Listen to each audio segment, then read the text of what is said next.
নো মোৰ scooty from 2027 Banikanta Kakati merit award অৰ্থাৎ HS scooty আৰু দিয়া নহয়।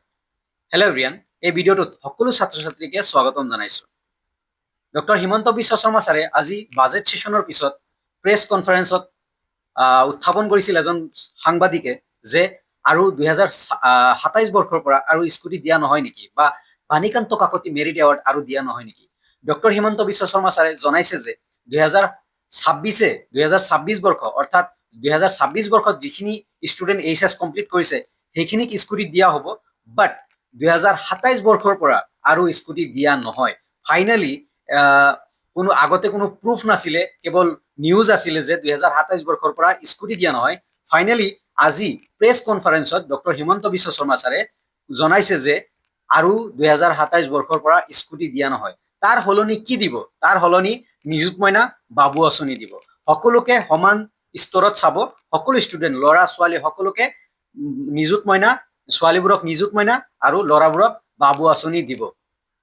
ডক্টৰ হিমন্ত বিশ্ব শৰ্মা ছাৰে জনাইছে যে 79.8%, 79.6% পোৱা ষ্টুডেণ্টবোৰে জনায় যে ছাৰ মই 2 মাৰ্কৰ কাৰণে পোৱা নাই, 3 মাৰ্কৰ কাৰণে পোৱা নাই স্কুটি, আমাৰ কাৰণেও ভাবিব।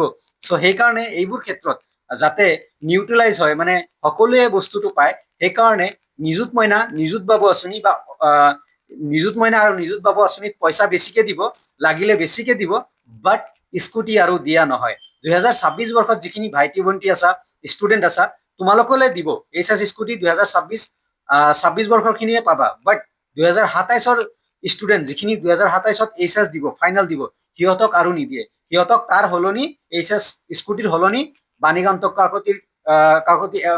কাকতি মেৰিট এৱাৰ্ডৰ সলনি নিযুত মইনা বাবু আঁচনি দিবলৈ চেষ্টা কৰিব। ল'ৰাবোৰক বাবু আঁচনি, নিযুত মইনা ছোৱালীবোৰক। আৰু ইয়াৰ ওপৰত পইচাও মেবি টকাও বঢ়োৱাৰ চান্স আছে, অহা বছৰলৈ মেবি টকাটো বঢ়াব পাৰে। ডক্টৰ হিমন্ত বিশ্ব শৰ্মা ছাৰে আজি বাজেট ছেছনৰ পিছত প্ৰেছ কনফাৰেন্সৰ সন্মুখত এইখিনি কথা উত্থাপন কৰিছে। কোনোবা এজন সাংবাদিকে কুৱেশ্যন কৰিছিলে, লগে লগে তাৰ ৰিপ্লাই ডক্টৰ হিমন্ত বিশ্ব শৰ্মা ছাৰে দিছে। চ' ভিডিঅ'টো প্লিজ লাইক, কমেণ্ট, শ্বেয়াৰ কৰিবা আৰু ছাবস্ক্ৰাইব কৰি ৰাখিবা যাতে আগন্তুক দিনৰ আপডেটবোৰ পোৱা। ধন্যবাদ।